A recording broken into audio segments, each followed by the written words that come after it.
I knew the moment I stepped into Graham Ellison's office that I wasn't getting a promotion. The room was too quiet, too clean. His assistant had avoided eye contact as she led me in, and Graham himself sat stiffly behind his sleek walnut desk, fingers steepled like he was posing for a stock photo of corporate leadership. "Elena," he said without smiling, "take a seat." I didn't. I just looked at the man I'd once defended in board meetings and felt something cold settle in my chest. He slid a single piece of paper across the table. "Termination notice. Effective immediately." "We're restructuring," he said flatly, not even bothering to add false regret. "Your role has been deemed redundant." I almost laughed. I had spent 9 years building this company, running budget audits, refining operations, cleaning up the messes other departments left behind. I'd skipped dinners, birthdays, even my father's retirement party because Graham once said, "Real players put the company first." Now I was being taken out like last week's garbage. "You sure this is about restructuring?" I asked, lifting the paper without touching it. "Not about the invoice I flagged last week, the one for $1.2 million to an offshore account." No one can seem to verify Graham didn't flinch. "I told you to stay in your lane." There it was. The mask slipped just for a second. I took a breath. Then I reached down, picked up the small cardboard box that had already been placed near the chair, like they were expecting compliance, and gave a tight smile. "Thanks for the clarity," I said, and walked out. What he didn't know, what none of them knew, was that the last meeting we'd had about that invoice, I'd recorded it, along with the email trail and the shell company paperwork, and that casual conversation I'd had with Marcus in the break room where he nervously told me to just let this one go. All of it was saved, backed up, time-stamped, stored on a hard drive tucked between my planner and a potted cactus in the box I carried out of that glass-paneled building. As I walked past my now former co-workers, some too stunned to speak, others pretending not to notice, I felt the weight of the lies I'd uncovered pressing on my spine. But I didn't slump. I stood taller. In the parking lot, I slid into my car and stared at the dashboard for a long moment. My hands weren't shaking. That surprised me. I had given everything to this place, believed in the mission. Back when we were just 20 employees, packed in a WeWork office, dreaming of IPOs and disruption. But somewhere along the way, the mission changed, and the man at the helm had turned it into a personal ATM. I started the car, pulled out of the lot, and drove straight home. The hard drive sat next to me in the passenger seat like a sleeping dragon. That night, I poured a glass of wine and backed up every file again. I created an encrypted folder and emailed it to an alias account I'd set up a month ago. Then I called Naomi Ritter, the attorney I'd researched weeks earlier. A voicemail. "Hi, Naomi, it's Elena Torres. I think it's time we talk. I have the recordings, all of them." I stared at my reflection in the dark window, the skyline blinking behind me. Graham thought he had ended this with a single signature, but he didn't realize he'd just lit the fuse. I joined Ellison Dynamics when it was barely more than a logo and 3 half-funded ideas.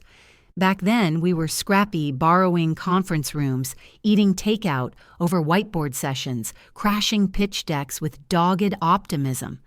I was one of the first 20 hires brought in to handle basic bookkeeping and reporting. Nothing fancy, just numbers. But numbers made sense to me. They didn't lie. People did. Within a year, I'd overhauled our entire budgeting process. 2 years in, I was building scalable financial models, advising on investor strategy, and personally closing gaps the leadership team missed. Promotions came quickly, but I never took one I didn't feel ready for. I turned down a VP title once because I didn't think I'd earned it yet. That's who I was. That's who I still am. Integrity wasn't just some line in my performance review, it was my compass. It was the thing that made me triple-check vendor payments at 2 a.m. and call out spending discrepancies even when the room went quiet. Graham Ellison used to love that about me. In the early years, he'd call me the conscience of the company. He'd loop me into major meetings, tell the board, if Elena signs off on it, it's bulletproof. I thought we were aligned vision values, everything. I even defended him once. It was during a quarterly board review 2 years ago. One of the investors raised questions about a spike in executive travel costs and a consulting retainer that seemed bloated. Graham said it was all legitimate. I reviewed the books, found everything within policy barely, and stood by his side when the room got tense. I told myself he was just bold, unconventional, not dishonest. I wanted to believe that. I think I needed to. But cracks had started to show even then, quiet whispers from junior staff rumors about shell contractors, a designer who quit without notice after being asked to fudge an invoice. I logged each red flag in a private folder on my desktop titled Hold, just in case. Marcus Lee, my supervisor and mentor for years, warned me once during drinks at a conference. The closer you get to the top, the messier it gets. He'd said, swirling the ice in his glass. Don't dig too deep unless you're ready for what you'll find. At the time, I laughed. I thought he was being dramatic. But when the $1.2 million consulting invoice landed in my queue, something changed. The name on the form, Coastal Bridge Advisors, wasn't in any of our approved vendor systems. I looked it up. Nothing. No address, no real website. Just a phone number that went straight to voicemail and a shell of a LinkedIn page. That's when I knew.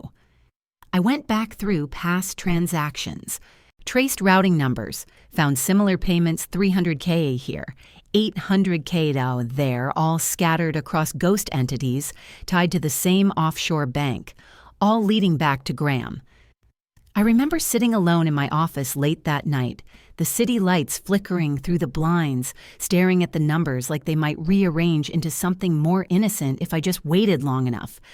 They didn't. The next morning, I closed my door, turned on a secure recording app, and walked into Graham's office with a printed copy of the invoice. I don't recognize this vendor, I'd said voice level. He didn't even look up. You're overstepping. That's when I hit record. From that day forward, I documented everything. Because I knew the man I once believed in wasn't just unethical, he was dangerous. And he wouldn't let me walk away quietly. It started like most disasters do, with something small. A payment approval request landed in my inbox routine, harmless looking. $1.2 million wired to a consultant named G. Marlowe, listed under a vendor I'd never heard of, Coastal Bridge Advisors. No department tag, no project code, no accompanying contract, just a vague service description, strategic evaluation services. Red flag. I ran a vendor audit. No one in procurement had ever heard of Coastal Bridge. They weren't in our approved list, had no onboarding record, no W-9. The listed address, a rented mailbox in Delaware. The phone number rang twice, then disconnected. I asked Julia Wu, one of the newer financial analysts, to double-check the vendor trail. She returned to my office an hour later, visibly rattled. Elena, I cross-referenced the account. This isn't the first payment. It's the 7th. My stomach dropped. Over the past 9 months, Coastal Bridge had received a total of $4. $6 million quietly, incrementally spread across various departments. Every payment was disguised under different labels: external audit process optimization, R&D efficiency. But the shell was the same. And then I made the connection that changed everything. Every one of Coastal Bridge's wire instructions routed through a holding company, Ellison Capital Holdings. It was listed in Panama's corporate registry. I traced the name back through a corporate attorney directory, and there it was, Graham Ellison. He hadn't even bothered to hide it well. No false owner, no decoy director, just a chain of LLCs stacked like Russian nesting dolls ending with his signature. My hands went cold. I'd spent years watching this man sell vision and transparency to our investors. I'd seen him charm entire boardrooms, speak about moral capitalism at tech summits. I defended him. I believed him. And now he was using the company as a personal laundering machine. That night, I printed out everything: transaction logs, internal routing slips, vendor creation forms. I saved digital versions on 2 external drives and backed them up to a secure cloud account under an alias. Then I booked a meeting on his calendar: private vendor clarification. Urgent. When I walked into his office the next morning, he didn't even pretend to be surprised. I placed the invoice and the wire logs in front of him. I traced it all. I said, "It goes to Ellison Capital." He didn't blink.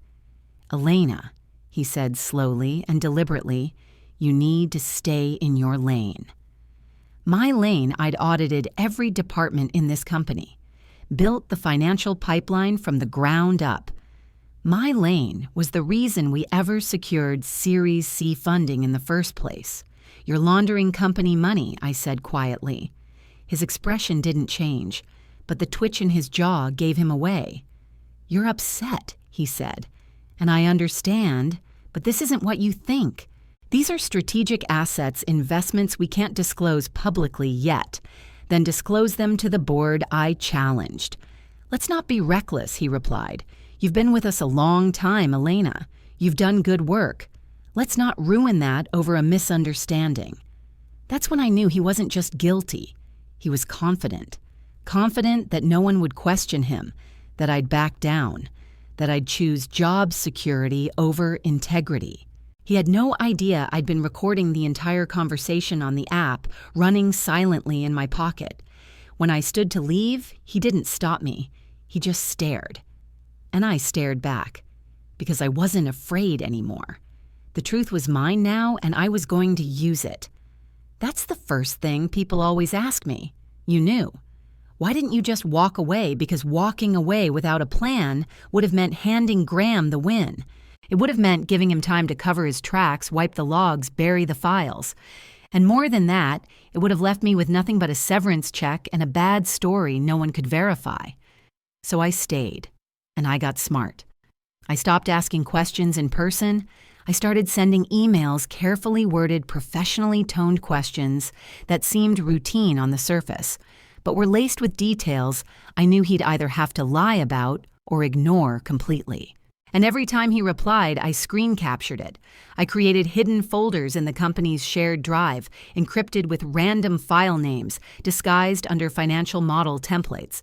I stored backups on 2 separate drives, one I kept in my locked filing cabinet at home, and another, smaller, sleek, barely larger than a USB stick that I carried in a zippered pouch inside my makeup bag. I wasn't being paranoid. I was preparing for war. I reached out to Naomi Ritter, a whistleblower attorney based in D.C., and scheduled a confidential consultation. The first thing she asked after reviewing my summary was simple: "Do you have proof I opened the folder on my laptop and let the silence answer her?" Dozens of files, audio recordings of private meetings, financial transaction logs, wire transfers to the shell companies, internal approvals signed digitally by Graham himself, a 15-minute voice memo of a phone call where Marcus, my former mentor, pleaded with me to stop looking into it. "Jesus," Naomi muttered. "This isn't just fraud. This is federal crime territory, wire fraud, money laundering, corporate embezzlement." "I know," I said. She looked me in the eye. "You want to take this to the authorities? I want to do it right," I replied. "No press, no leaks, no drama, just truth." She nodded. "Then we wait.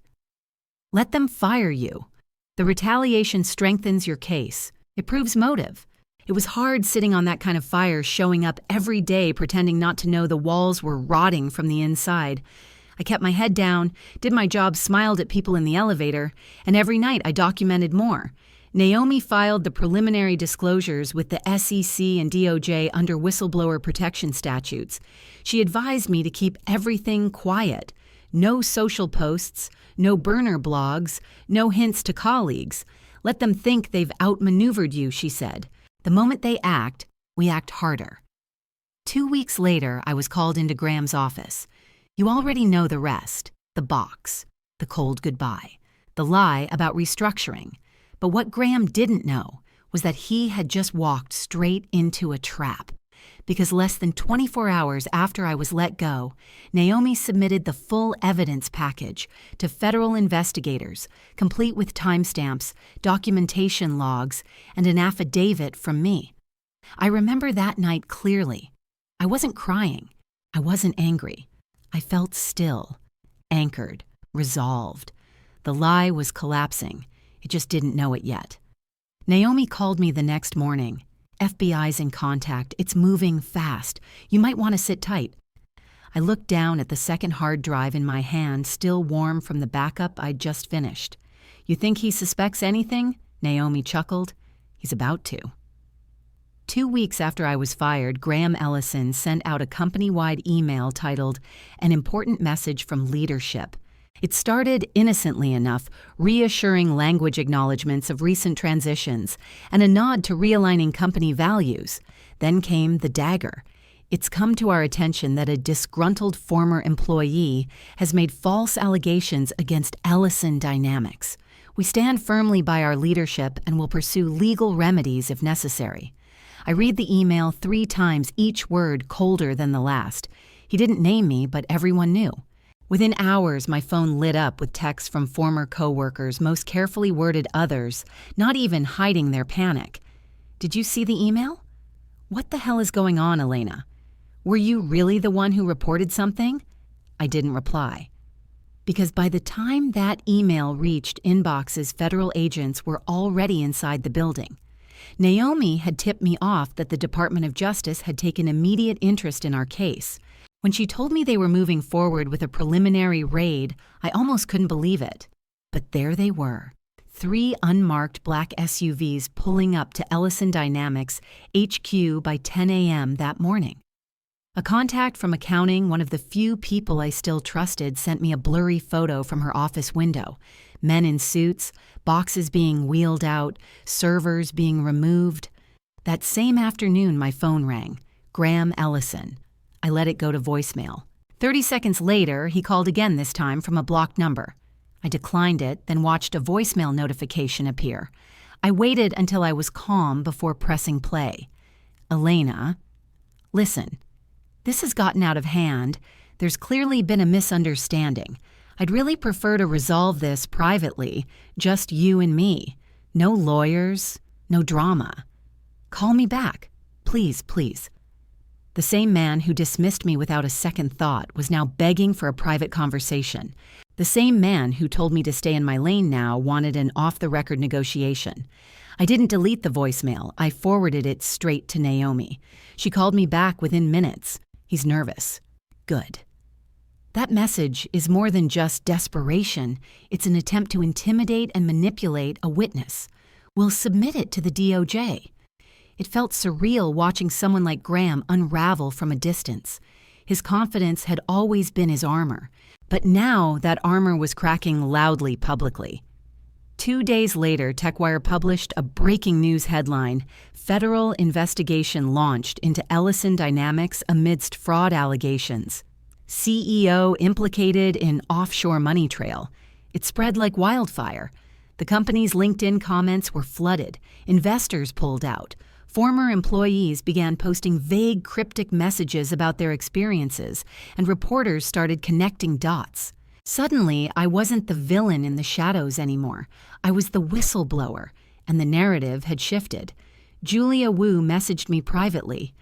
I wish I had your courage. I saw it too. I was just too scared to say anything. I told her the truth. I had been scared too. But I was more afraid of what would happen if no one said anything. That night, Naomi texted me a single line. They're calling for an emergency board meeting. It was happening. Graham had spent years thinking he was untouchable, that people like me were expendable, that no one would ever hold him accountable. He was wrong. And by the time the boardroom doors closed the next morning, he had no idea it would be the last time he ever sat at the head of that table. I didn't need to be in the room to know how the board meeting went. The headlines told the story for me. Ellison Dynamics CEO removed following fraud allegations. Graham Ellison, indicted for wire fraud, embezzlement, and money laundering. Former employees' evidence key in federal probe sources say the day after the indictment, Graham was escorted out of the Ellison Dynamics headquarters in a Navy suit and handcuffs. No speech. No smug farewell, just flashing cameras, shouting reporters, and a sea of stunned faces watching their former hero fall. I sat in my apartment, remote in hand, as the footage played across the evening news. There he was, the man who once shook hands with venture capitalists and claimed to be the future of ethical tech, staring down a wall of photographers, lips pressed, tight hair, a little less perfect than usual. I didn't smile. I didn't cheer. I just sat very still and watched it all crumble. Naomi called me that evening. "You okay?" she asked. "I think so," I said, barely recognizing my own voice. "He's been charged with 7 felony counts," she said. "Wire fraud, mail fraud tax, evasion, and more. It's solid. Your evidence was the linchpin." There was a long pause. Then she added more gently, "You did the right thing, Elena. You stopped it." I exhaled. It felt like I hadn't breathed deeply in weeks. She walked me through what came next, final statements to investigators' possible testimony, and the terms of my whistleblower settlement. The SEC had already signaled their intent to issue a financial reward for my disclosure. I agreed to it, quietly. No interviews, no exposés, just a sealed settlement and a check I hadn't even looked at yet.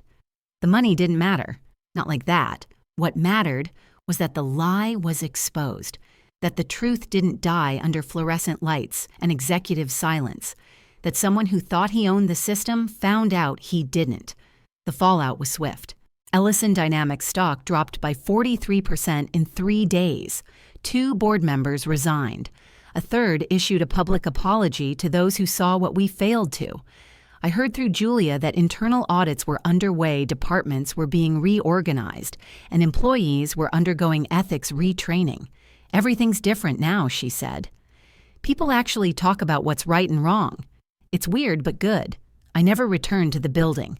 There was nothing left for me there. But I kept the hard drive. The one with everything, recordings, emails, financial trails. It sits locked in a fireproof box at the back of my closet. Not because I need it anymore, but because it's a reminder of what silence costs, of what truth demands. A week after the indictment, I got an anonymous envelope in the mail. No return address. Inside was a single sticky note. "You were never expendable. E. Marcus." I stared at the note for a long time, wondering what it cost him to send it, wondering if he had ever wished he'd spoken up sooner. We all had our moments. Mine was when I realized staying quiet would make me complicit, that the cost of keeping a paycheck wasn't worth the price of my conscience. Graham thought his empire was untouchable. He was wrong. And all it took to bring it down. It was one woman, a recording app, and the decision not to look away. 6 months after Graham Ellison was indicted, I started my first day at Shieldline, a nonprofit that protects corporate whistleblowers. It's not glamorous work, no office towers, no glossy business cards.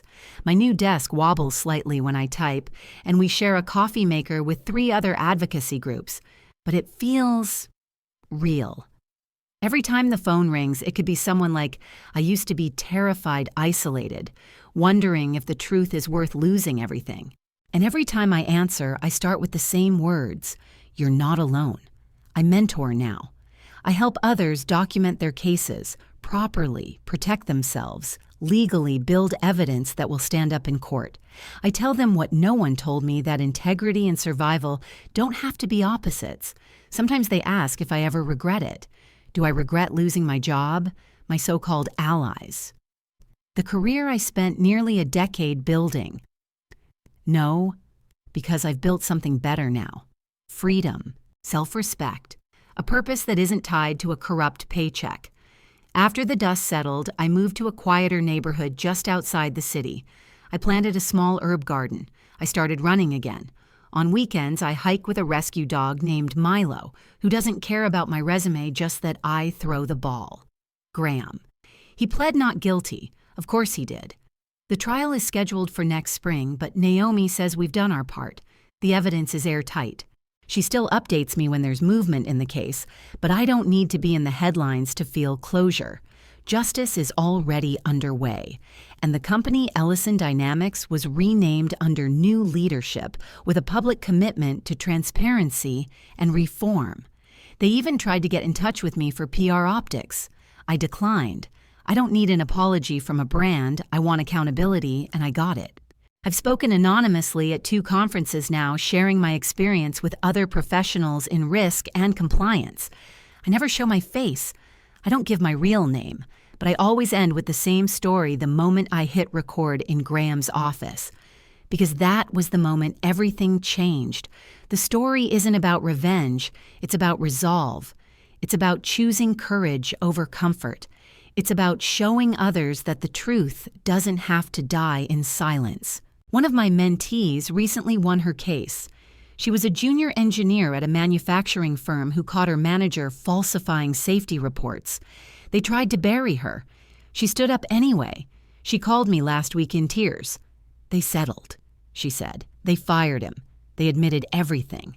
I smiled so hard my cheeks hurt. You did it. No, she whispered. We did. That's what this life is now. Not the one I planned, but the one I chose. And every day someone new makes that choice too. They stay late at the office to double-check a number. They hit record when the truth is denied. They send that first email to someone who will believe them. I see them. I guide them. I remind them that ethics isn't weakness, it's strength in action. Because when someone like Graham tells you to stay in your lane, what he really means is don't get in the way. But some of us were born to blaze new lanes altogether. And I'll be here at the end of one helping the next person start theirs.